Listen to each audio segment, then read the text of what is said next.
जिल्हा परिषद निवडणूक 2026 धाराशिव जिल्ह्यातील निवडणुकीसाठी आदरणीय देवेंद्रजी फडणवीस साहेब, एकनाथजी शिंदे साहेब आणि कैलासवासी आमचे सर्वोच्च नेते अजितदादा पवार साहेब यांच्या आदेशानुसार जिल्ह्यात महायुती झाली.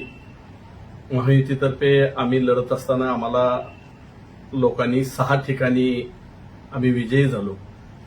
आणि आज सत्तेच्या समीकरणात काही लोक चुकीचे आमिष दाखवत आहेत आणि आमिष जे लोक दाखवत आहेत की त्यांनी अक्षरशः अजितदादाचं अपघाती निधन झालं.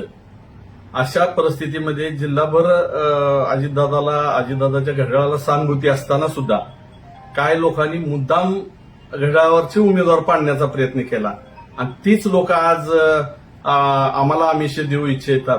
परंतु मी सांगू इच्छितो की आम्ही ज्यावेळेस 6 जागा निवडून आल्या त्याच वेळेस आम्ही वरिष्ठ नेत्याकडे गेलो, त्यांच्याशी चर्चा केली आणि वरिष्ठ नेत्यांनी आम्हाला सांगितलं, मग त्यात तटकरे साहेब असतील, गर्जे साहेब असतील, आमचे नेते पारदादा असतील, की आपण महायुतीबरोबर निवडणूक पूर्व महायुती केलेली आहे आणि त्यांच्यासोबतच आपल्याला राहणं योग्य आहे आणि त्यांच्या आदेशाने आम्ही महायुतीमध्ये आम्ही सामील झालो.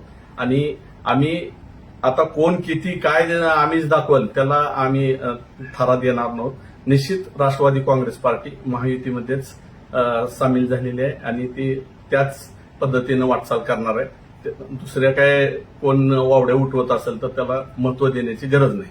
धन्यवाद. नमस्कार.